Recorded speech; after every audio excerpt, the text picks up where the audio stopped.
Revisi Undang-Undang atau RUU Nomor 34 Tahun 2004 tentang TNI kini tengah menjadi perbincangan hangat di kalangan masyarakat. Kini RUU tersebut sedang bergulir di DPR RI dan disebut hanya akan mencakup 3 perubahan pasal. Pertama, soal pasal 3 mengenai kedudukan TNI, lalu pasal 53 soal pensiun prajurit, dan pasal 47 soal penempatan prajurit aktif di jabatan sipil. Perubahan pasal itu dijelaskan oleh Wakil Ketua DPR RI Sufmi Dasko Ahmad pada Senin 17 Maret sebagai respons atas munculnya penolakan terhadap RUU TNI oleh masyarakat. Berikut adalah rincian soal ketiga pasal yang akan mengalami perubahan dalam RUU Nomor 34 Tahun 2004 tentang TNI.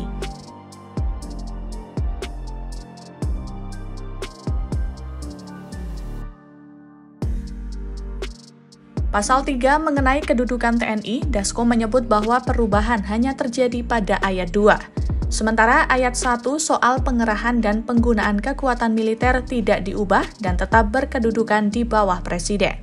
Untuk pasal 3 ayat 2 terdapat penambahan frasa yang berkaitan dengan perencanaan strategis. Kemudian ayat 2-nya, kebijakan dan strategi pertahanan serta dukungan administrasi yang berkaitan dengan aspek perencanaan strategis TNI itu berada di dalam koordinasi Kementerian Pertahanan. Lalu perubahan nomenklatur Departemen Pertahanan juga disesuaikan dengan Kementerian Pertahanan.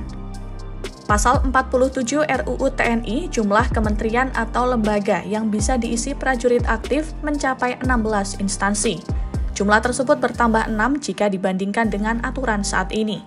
Namun Dasko berdalih bahwa tambahan 6 itu sudah memiliki aturan tersendiri yang mengakomodir penempatan prajurit aktif.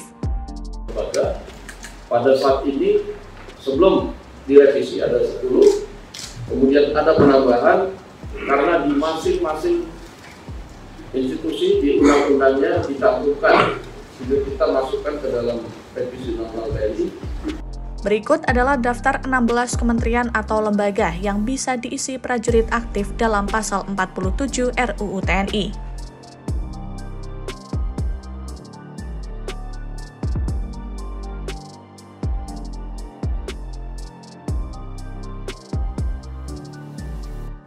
Pasal 53 dalam RUU TNI ada kenaikan usia pensiun bagi prajurit aktif jika dibandingkan dengan aturan saat ini. Kenaikan usia pensiun atau penambahan masa dinas yang ditetapkan pun bervariasi sesuai umur dan pangkat masing-masing prajurit. Ada kenaikan batas usia pensiun, yaitu bervariatif antara 55 tahun sampai dengan 62 tahun. Dasko menekankan RUU TNI juga akan mengatur secara detail pelaksanaan ketentuan pasal 53 soal usia pensiun. Berikut ini adalah aturan soal pensiun TNI dalam pelaksanaan ketentuan pasal 53 RUU TNI.